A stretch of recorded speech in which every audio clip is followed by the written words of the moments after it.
Grand Rising, and welcome to the Voice of Cheryl. This is my second video, and in this video, I want to tell a little bit about me. My first video, I introduced the channel, and one of the viewers saw the video and said, "Well, Cheryl, why do you call yourself Toothless Tiger if you have a mouthful of beautiful teeth?"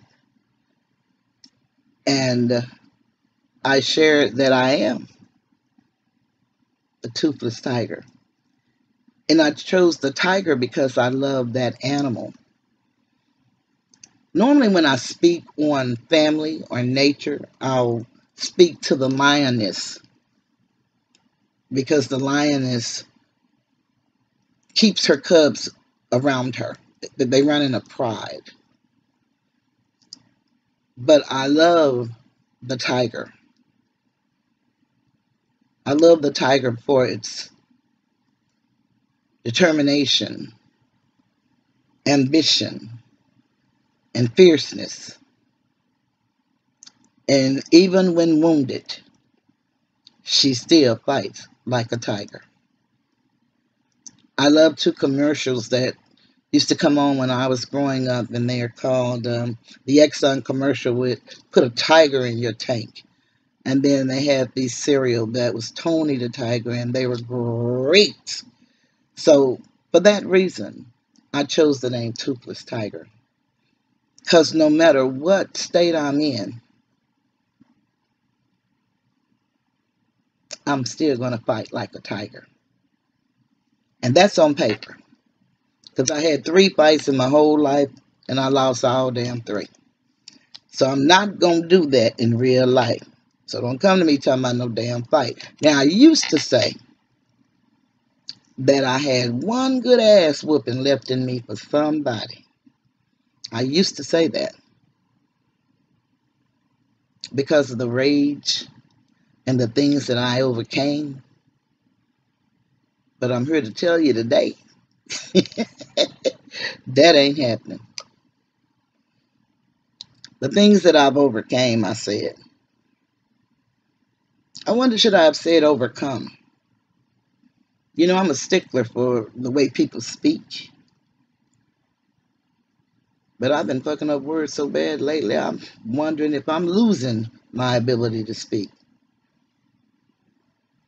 I cuss, not for the lack of a vocabulary, but my dad was a cusser. And I was a person that was fortunate enough to have a dad at home. And I'm not to say when he was home. And I love to hear him cuss because he could. And I couldn't wait to get grown. I promise you I could. I could not wait to get grown so I could sound just like him. And trust me, I do. It's my second language. I want to share a little bit about Toothless. I am the 7th born child, a baby girl, to my mom and dad. And it wasn't until I was about to, well, actually I had just given birth to my only child, my son, that I found out that I had a 3rd-degree heart block. But I thought the doctors was lying, and I couldn't believe them. At 23 years old, who could believe that you were born with a 3rd-degree heart block and your heart beats extremely slow? I couldn't. But I could tell you, as I was growing up and my teeth would come in, they would have a little green line around the edges of the teeth. And I didn't know where that came from. My mom and my older sisters made sure that my hygiene was well. But as I got older and approached elementary school age, it had gotten worse. And I never shared with them as a kid, but I used to spend a many a days in the bathroom trying to make them clean and white because children teased me. Children can be so cruel and may not know it, and some do. But I used bleach, ammonia, Lysol, whatever was in the bathroom, I tried it. But nothing worked. Comet, nothing worked. And people would call me green teeth at school.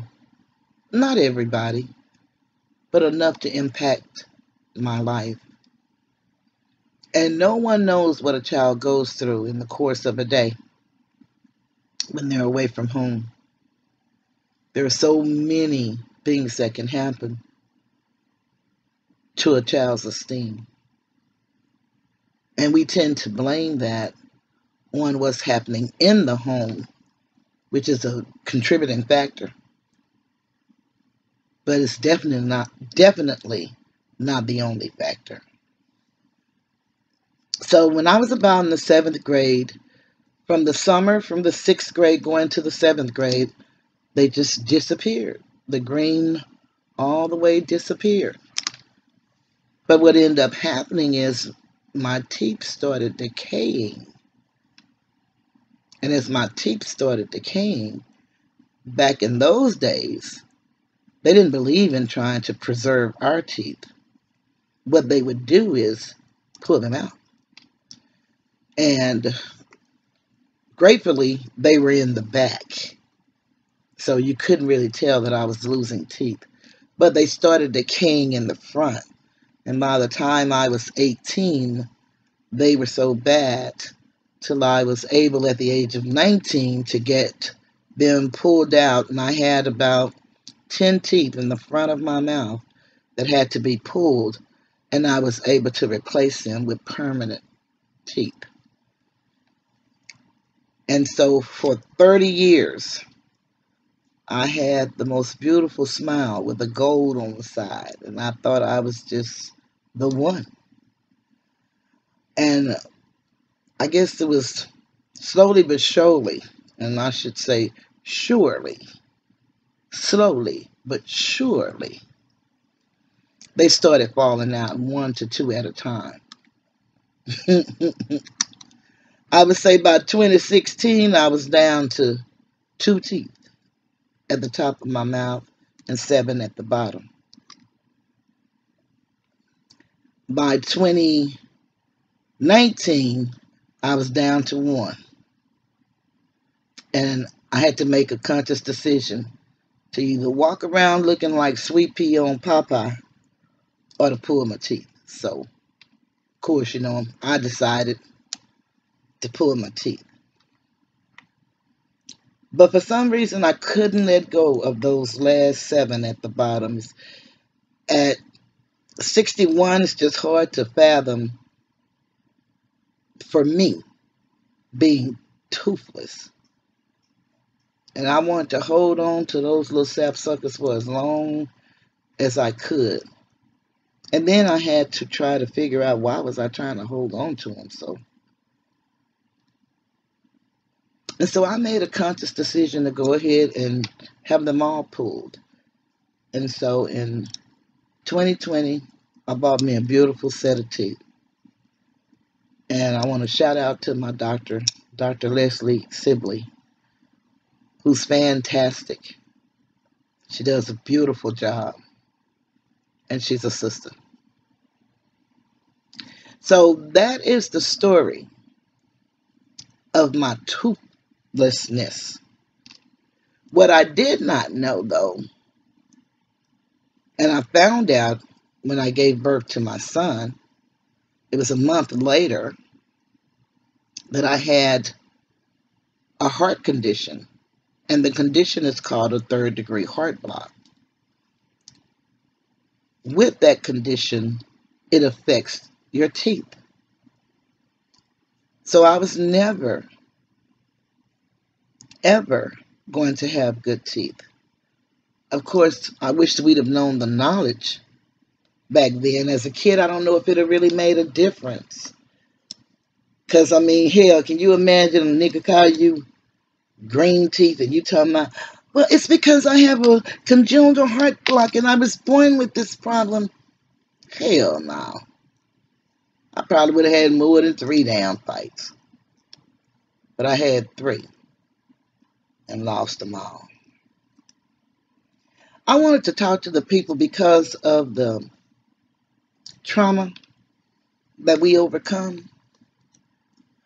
Also want to talk to the people even more today after seeing this young man, Kwame Brown. He's a basketball player that I knew nothing about because I'm not a sports person. But he was the #1 draft pick. He made history on the good side of history, what every mother would dream for her son. But he got no recognition because of envy and jealousy and social engineering. And so for 20 years, he allowed them to talk about him, to joke about him. He never said one word in public. And 2 months ago, a couple of guys in the league have a little show and they were making fun of him. And he called them and asked them, would you please not disrespect me? I have a son, 16. He likes to look at this stuff and he's listening. So could you please stop? Just apologize, man. Well, both of the athletes said, we just joking. Well, he said, okay, so that's the way we're going to do it? Well, that's great. We'll joke. Now, what I didn't know, and apparently they didn't either, he retired like in 2013, and he would be on Facebook, and he had a message. And the message is one that is so needed in our community. He would talk about putting coding in the schools and putting trades back into the schools and coding, putting trades back in the school. And for some reason, it seems like it's a third one, but I can't think of it. But I think what it is he remembered when he was a kid and he had big feet.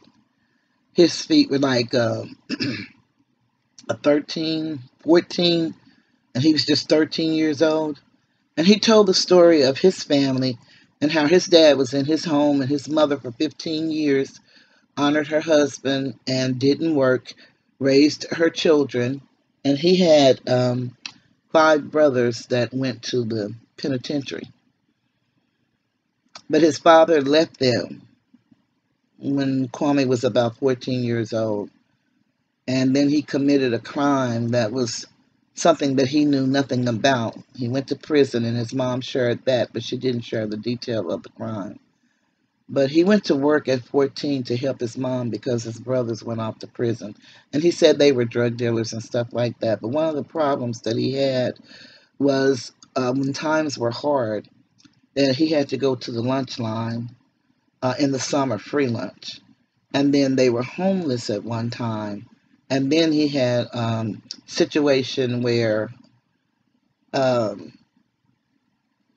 he had to go to the park playing basketball with no shoes. And he said that he went every day. And one day he went to the park and played a guy for his shoes, and he won the shoes. A beautiful thing about this young man, he said at the age of 5, he told his mom he was going to buy her a house. And I guess from 5 up until maybe, I'm going to say 17, that looked like it could have been, no, I'm going to say 16, it looked like it could have been impossible. Because what had happened, by the time he was 17, he had been offered a full ride at college. And it was based on his basketball skills, talent, and abilities. But he decided to forego college and to go into the NBA. Michael Jordan drafted him. And that has never been done since, and it had never been done before. And so, what hurt him about these people that are talking about him, they're talking about him for being a bust. That's what they call him, a bust. B-U-S-T, bust. And he took that and transformed it into the bust life, is what he called his program. And he has done well. And he challenged everybody, if they would, contact the people in your area. And he started with the public schools and talk to the lunch lady who knows everybody that's on free or reduced lunch. And go from there and gather up with some people and see if you can help those children that are on those programs, because those are the ones who need it the most, to see who may need shoes so that a kid don't have to go without shoes. He talked about the emasculating and the effeminizing of our men. And one thing I've learned from him, I know I'm not a good communicator, so let's get that shit straight right from the rip. I ain't no need of me mind playing like I am. I can articulate words, and my brother and I used to get into it because he was smart as hell, but I could talk good. So my daddy thought I was smart, but hell, I didn't know shit. But my brother did, but at that time he had a speech impediment, so I would out-talk him, and he would be so damn mad. But that's how we do as children. We do whatever it takes to get by, and I did that. But, another problem I'm having at 62, I have a good ass point, and then it just leaves my mind like a fleeting thought. But I don't even know where I was. But I was talking about my brother and I, and it's just kind of sad right now because I'm having a senior moment where it has really left my mind. But I guess if I go back to Kwame, then it'll come back to me. So, anywho, he's just asking the people in the neighborhoods if everybody would get together and do what you can in your neighborhood. But his message is on point, and that's if if he knows at least 2 to 3 trades, then he can own any room he walks in.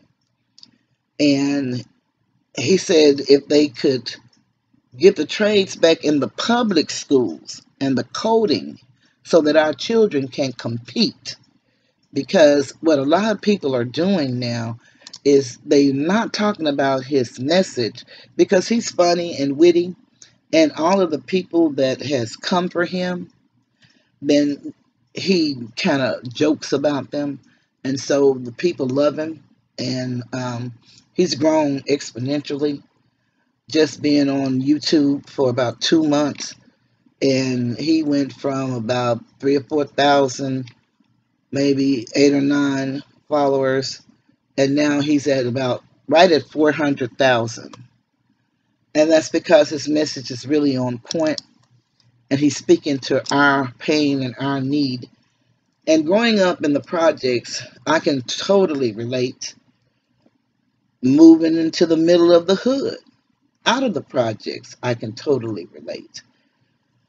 I've never been in a position where I never had shoes. My mama was a maid, and so we had the luxury of getting the people that she worked for shoes and clothes.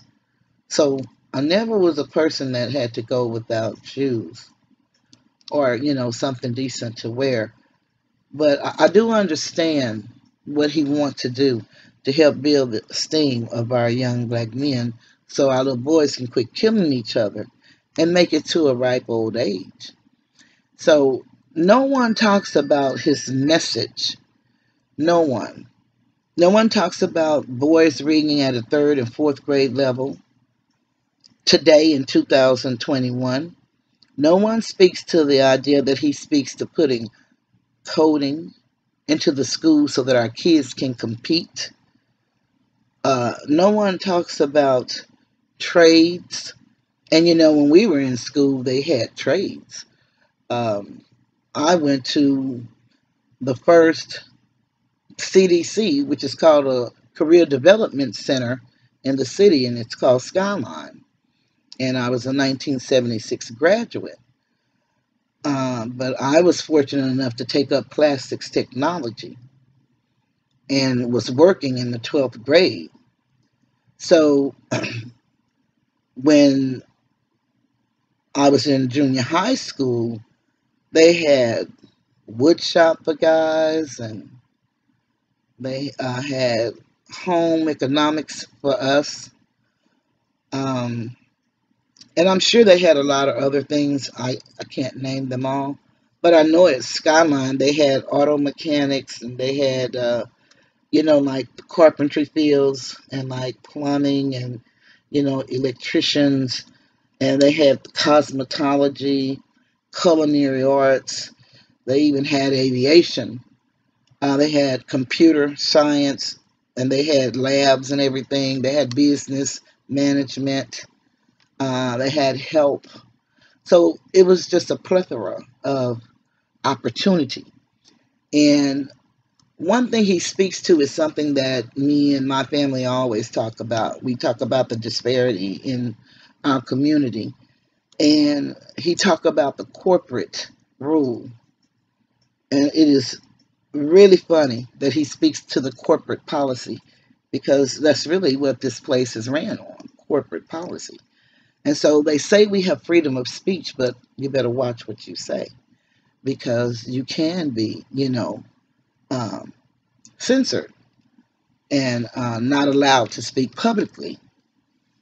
It happened to the past president, Donald Trump.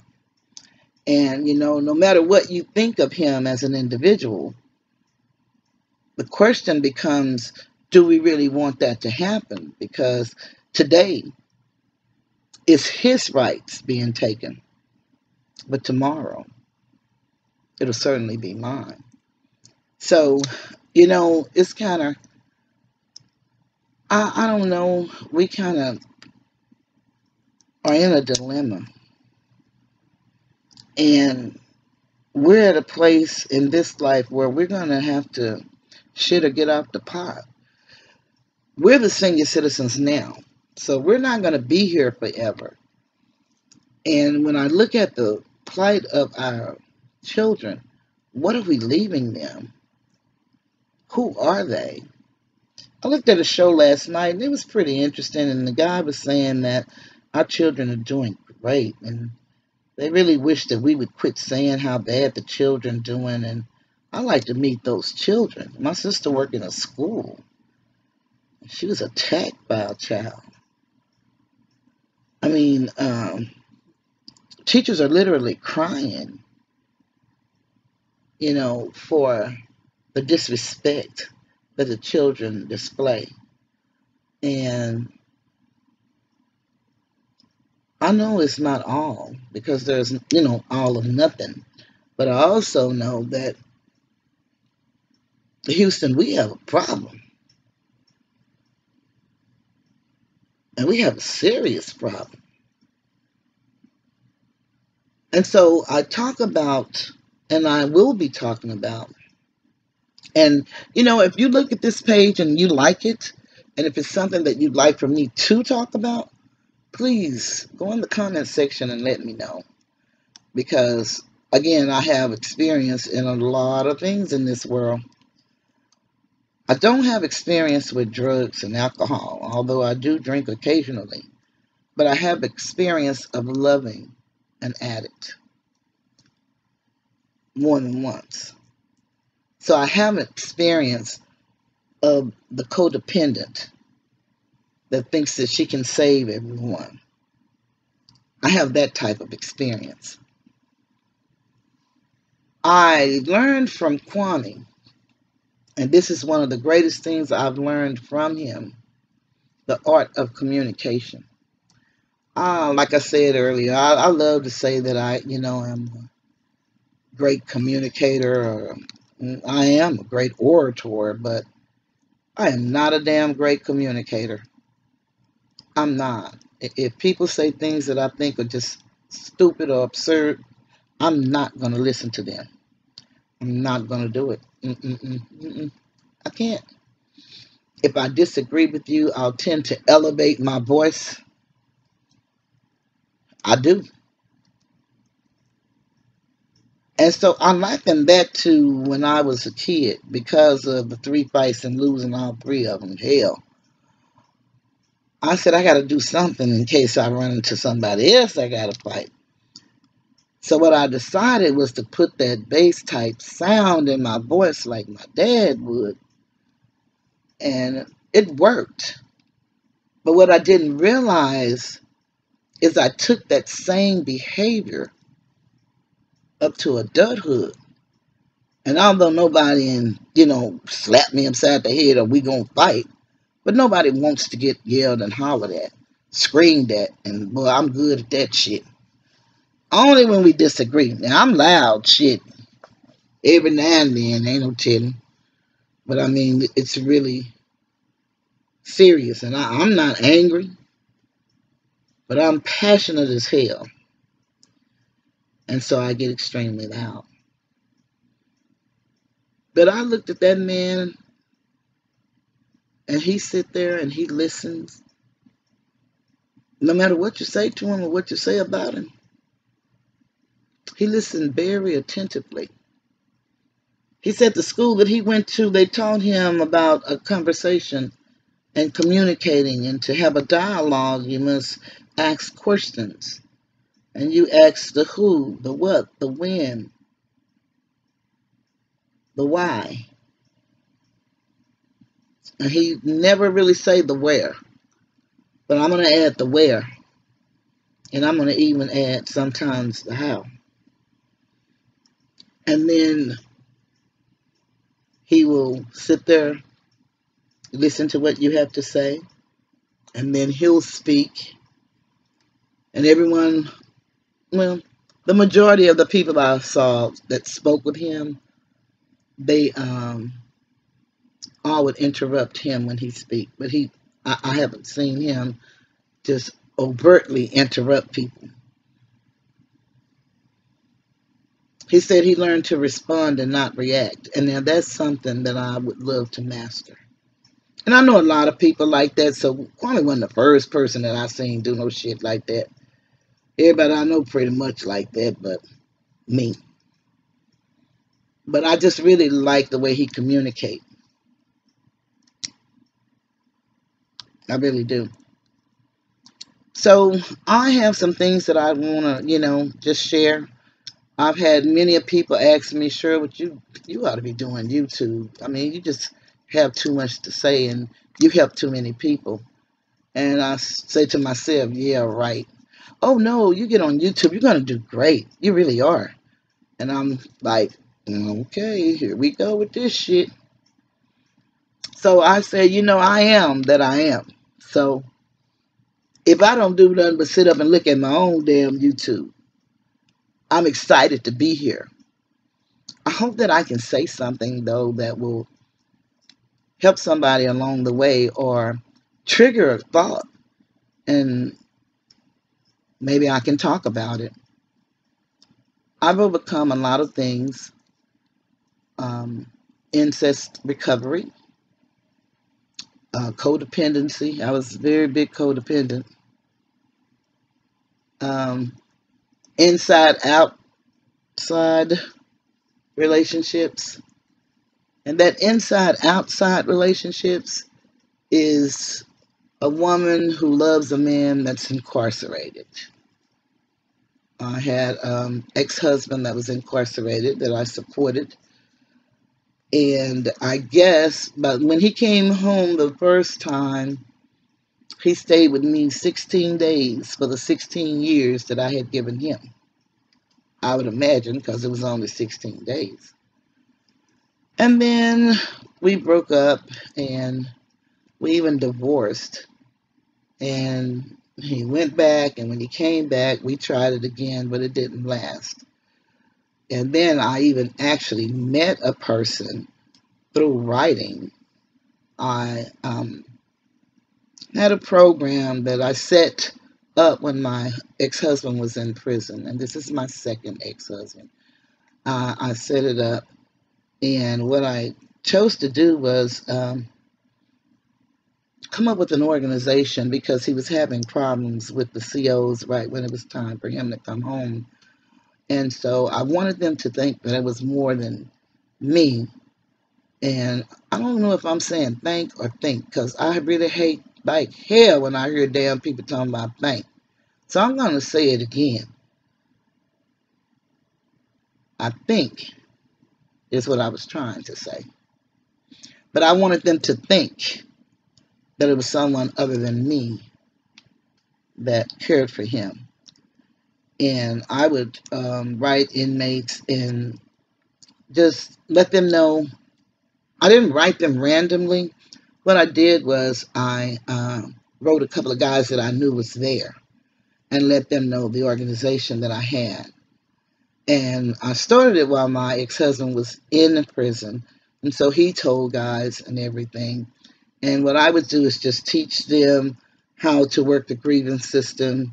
And then I would speak with their family members to see if they wanted to connect with them. Because by the time most people go to prison, they pretty much fucked up with everybody that they know. And don't nobody want to be bothered with them. That's not all, just some. Because I don't believe it's all of nothing. So I would respond to guys that wrote to me.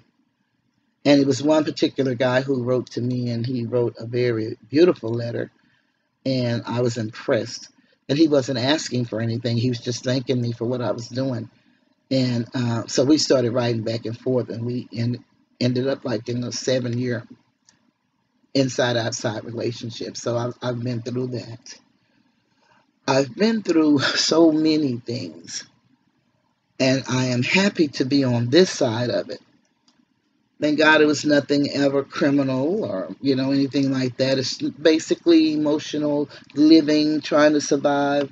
I have a beautiful, beautiful son who's given me no trouble. I've done everything I could, and he's done everything he could to be the man that he is today.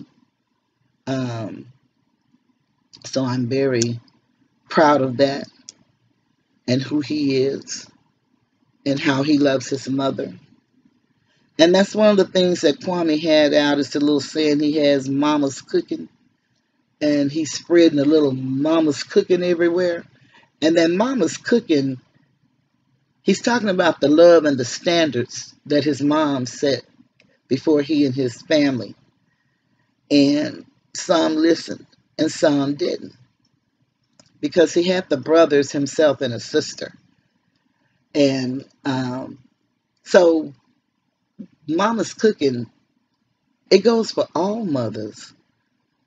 We do the best we can, but sometimes our best is not good enough because once our sons get to a certain age, we honestly don't really know how to,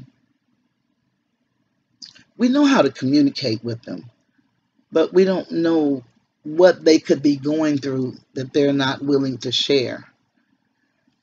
And I have some beautiful nephews, and I'm truly grateful for them, and nieces.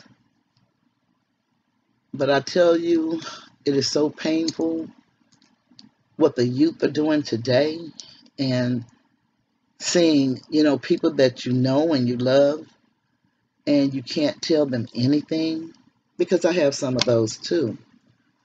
Or you love people and they don't love you back in the manner in which you love them. And I heard something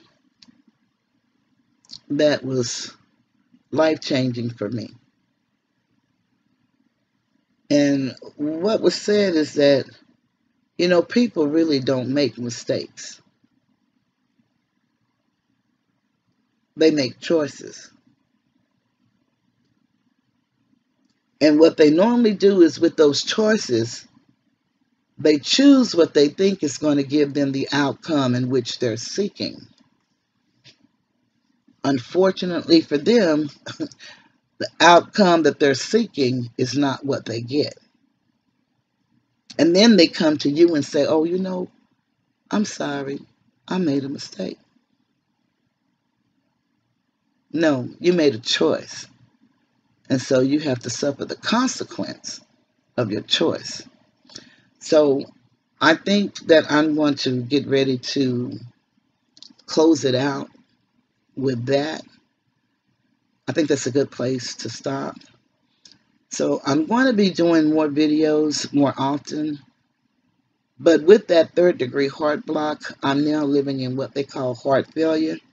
So I don't get out a lot. I don't do a lot. But I don't have a lot of energy. And so sometimes I'm going to get up here and I'm going to do me a video. And boy, I'm going to really put it in. But I don't do nothing. So I'm going to ask you to bear with me. I got into YouTube because I have something to say. Everybody tells me, and I really want to say it. I also want to get paid like everybody else, make money. But I've never, ever done anything in my life for the money. I do make money, but I've never done it for the money. So whatever happened, happened because I'm a hard worker. But now I'm so damn slow, I'm like the tortoise.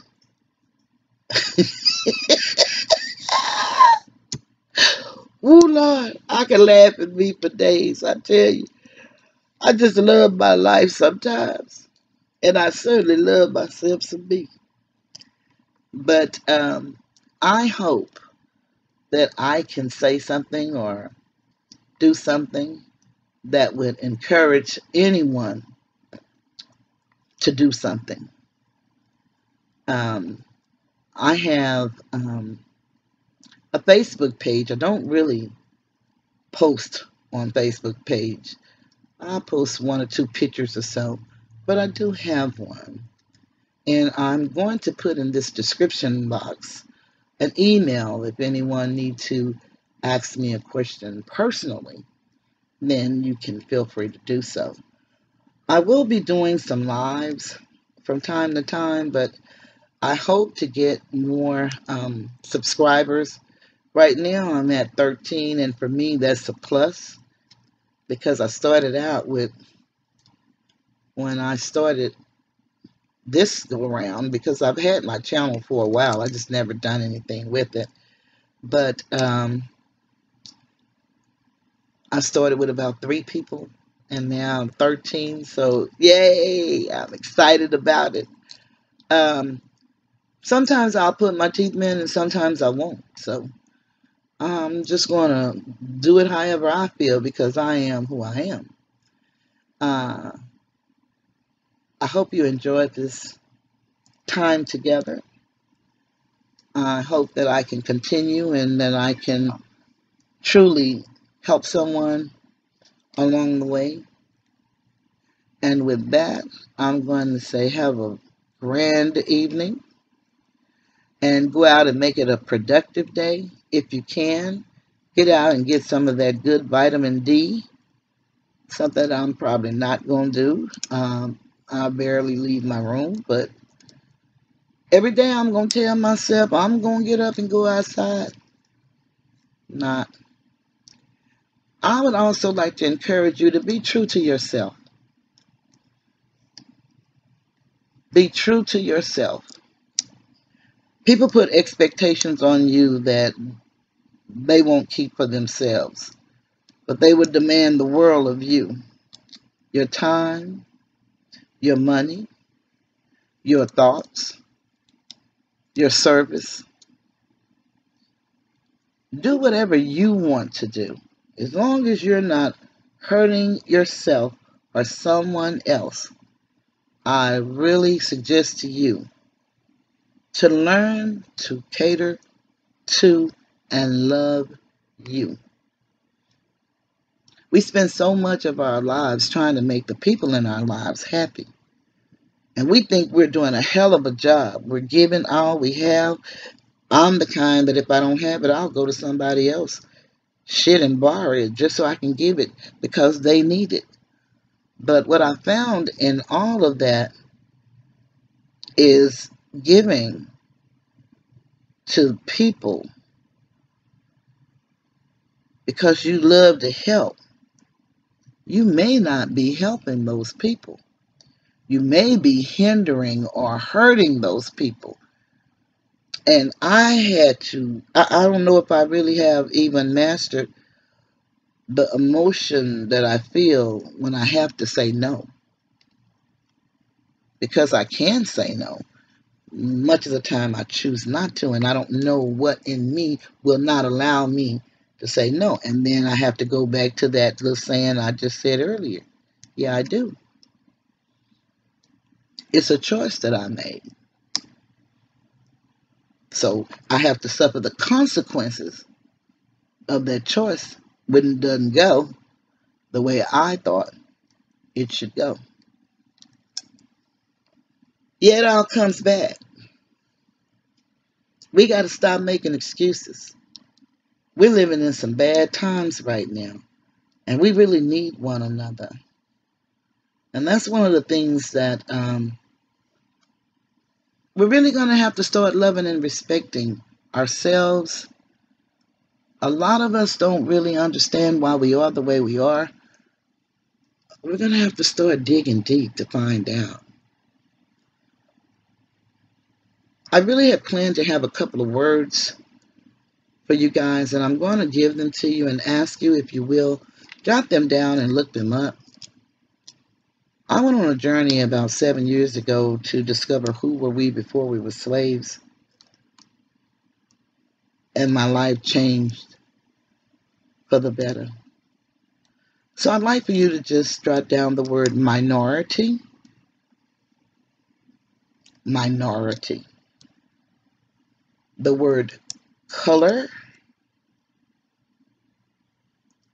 and colored. I'd like for you to look up the word stateless person, and that is stateless person. Now, the word minority, colored, color, I'd like for you to look them up in the Black's Law Dictionary, 4th edition. And it's called Henry Campbell Black's Law Dictionary, 4th edition. You can get it free online. And I'd like for you to look that up. Stateless person, you have to look that up in a regular dictionary. I'd like for you, if you would, to just get a copy of the Constitution and read it. I don't know when the last time you might have read it, but just get a copy of the Constitution and read it. I'd also like for you to get a copy of the Christian Black Codes of 1724. And then I would like for you to get the Casual Killing Act of 1669.